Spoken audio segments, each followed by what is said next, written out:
Are you tired of looking at your old and worn-out sofa? Want to give it a fresh new look without breaking the bank? Well, you're in luck. In today's video, we're going to show you how to upholster a sofa from start to finish, and the best part, you can do it all yourself. 1. Preparing your workspace.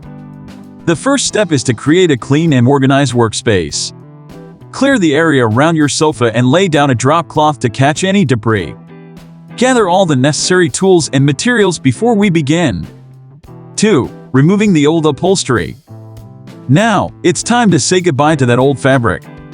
Carefully use pliers to remove any staples or nails holding the old upholstery in place. Take your time to ensure you don't damage the frame. 3. Measuring and cutting the new fabric. Measure twice, cut once.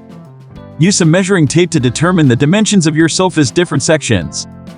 Add a few extra inches for allowances. Lay out your new fabric and cut it according to your measurements.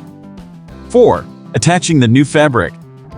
Here comes the fun part: attaching the new fabric. Start with one section at a time. Pull the fabric taut and secure it using a staple gun. Make sure the fabric is smooth and wrinkle-free. 5. Creating cushion covers. Let's give our sofa a cozy feel by sewing some cushion covers. Measure and cut fabric for each cushion, leaving room for seams. Use a sewing machine to stitch the covers together, leaving one side open for inserting the cushion.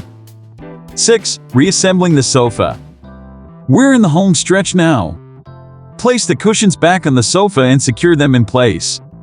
Attach any additional elements, like buttons or trim, for that professional finish. And there you have it, your very own upholstered sofa masterpiece. Just look at the transformation from drab to fab. Remember, with a little bit of time, patience, and creativity, you can achieve incredible results right in your own home.